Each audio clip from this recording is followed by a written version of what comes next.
fans. So today we're going to be making a quick, short video, and what we're going to be talking about now, I'll give you my honest opinion at the end if I think the Dolphins are going to win this game or not, but what we need to do in order to beat the New England Patriots. And this game is going to be a crucial one. I truly believe that, I know it's not going great. I think there's a lot of things that Mike McDaniel needs to do, and if he doesn't, he should get fired. I think Chris Grier is going to get fired.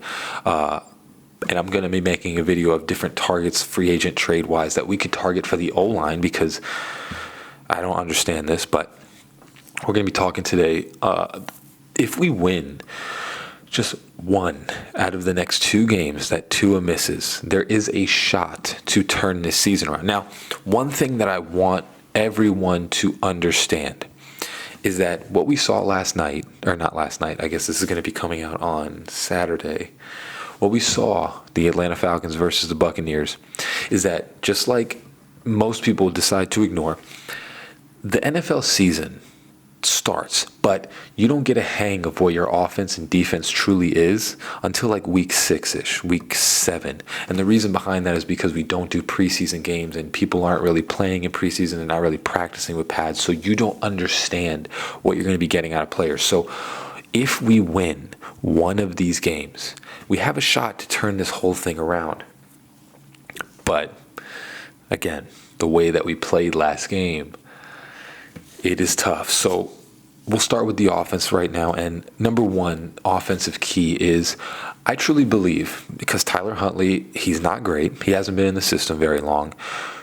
Needs to be a decent amount of short passes. The long pass game, I want to see it, but I just don't think it's going to work. So what I intend is two-back options. We saw, obviously, Devon Achane's a stud. Jalen Wright has been running very well. What I truly think that we should be doing with the offense is running a two-back and then having Tyreek Hill and Waddle keeping it in motions on the outside, doing all these different things. Because number one, he can have much more blocking time because the offensive line is horrible. And number two, you have multiple check down options that Tyler Huntley can have. The problem right now that I see is that obviously Tyler Huntley is not very accurate.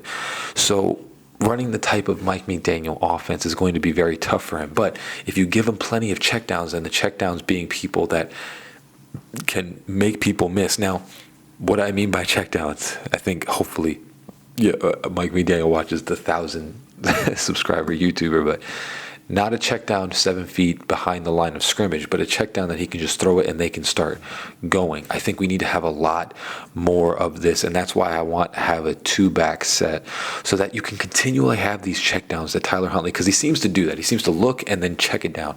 Have two different check downs, because number one, what that's going to do with Devon Achane and Jalen Wright, it's going to move the linebackers, because the linebackers are going to have to follow him, because those are going to be the guys that Tyler Huntley is mostly looking towards.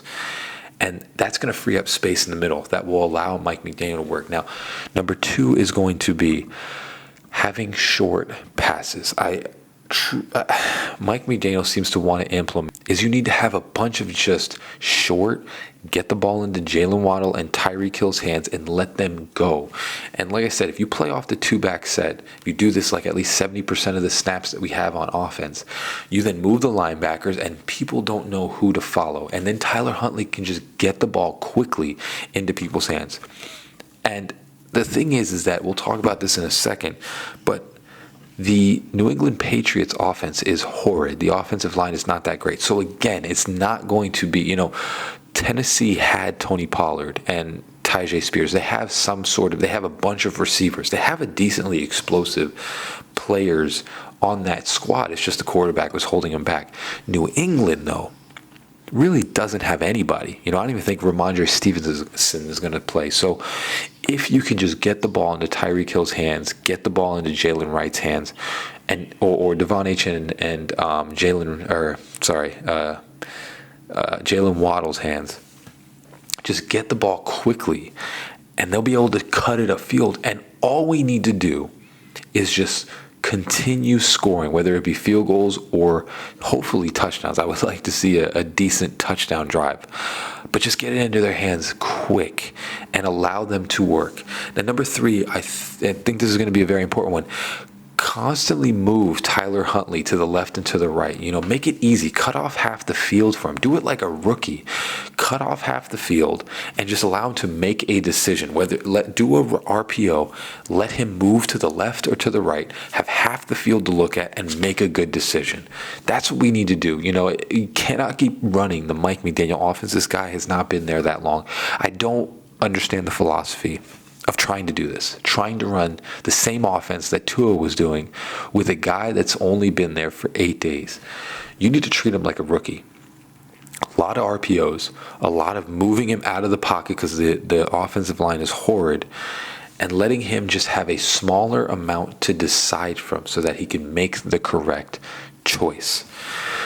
Now we'll move on to the defense. And the defense, we're going to talk about not a lot, because the defense has been the main bright spot of this team right now. Obviously, Jalen Phillips is out for the year, but the defense has been the bright spot. The defensive line has been stopping the run. Obviously, they get tired late in the game, so they let one or two go. But for the most part, they're stopping teams. But what we need to do with this is make Jacoby Brissett, number one, hold the ball, and number two, throw turnovers. I don't think I'm going to have many points on the defensive side, but we all know Jacoby Brissett. We know he likes to throw interceptions, and if he doesn't, we know he likes to hold the ball soon because he doesn't trust his eyes. So make him hold the ball. Send a lot of blitzes his way. The offensive line for the New England Patriots is not good. If you just send pressure, Jacoby will make a mistake. Now, this goes along with the offense actually moving the ball, but make him make mistakes left and right. Make his day hard. Do not allow him to just get the ball out quickly out of his hands. Make him hold it. We have Jalen Ramsey. Like I said, this is not going to be a lot of pointers on defense. Just, what Jacoby Brissett is. You've played against him. You know his strengths. You know his weaknesses. There's not many strengths. Just make his life miserable. Like I said, defense is not the problem here. It's the offense. Now, what do I think is going to happen with this game? I'm going to be an overly optimistic Dolphins fan. I truly think, not that Mike McDaniel is going to change, but that the front office and everybody in that building, I think it's like 91% of you guys are not subscribed to the channel that watch the videos. Honestly, guys, if you just want to help me out, if you enjoy the videos, please do me that favor, like and subscribe. It helps me know that I'm making good content for you guys. If you guys do enjoy it, please do me that favor. Just hit that subscribe button. It's going to force the dude to change. I truly think that he's going to call a better game. Now, am I overly optimistic? Maybe I am, but I truly think, I don't think it's going to be a high-scoring game, but I think maybe 14-10, the Miami Dolphins take this, and you allow Tua to be able to come back and lead a playoff charge. It's like I said, you win one of these games, we're 2-4, it's going to be tough, but there's a possibility that Tua, honestly, can show that he's worth the money. I think if Tua comes back, we're 2-4. I mean, God bless if we're 3-3. That would be pretty crazy, but I don't think that's going to happen. 2-4. Tua just got paid $200 million.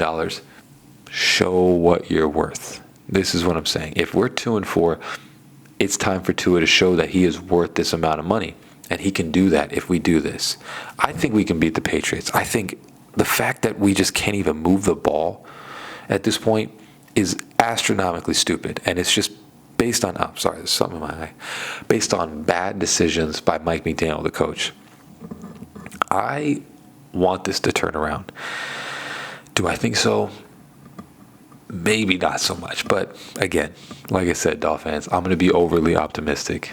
I think the Dolphins win this one 14-10, and we give Tua a little bit of breathing room to come back and start winning us some games. But we'll see what happens. As always, guys, fins up, baby. Love you all. Also, as always, guys, love you all. Fins up. Peace.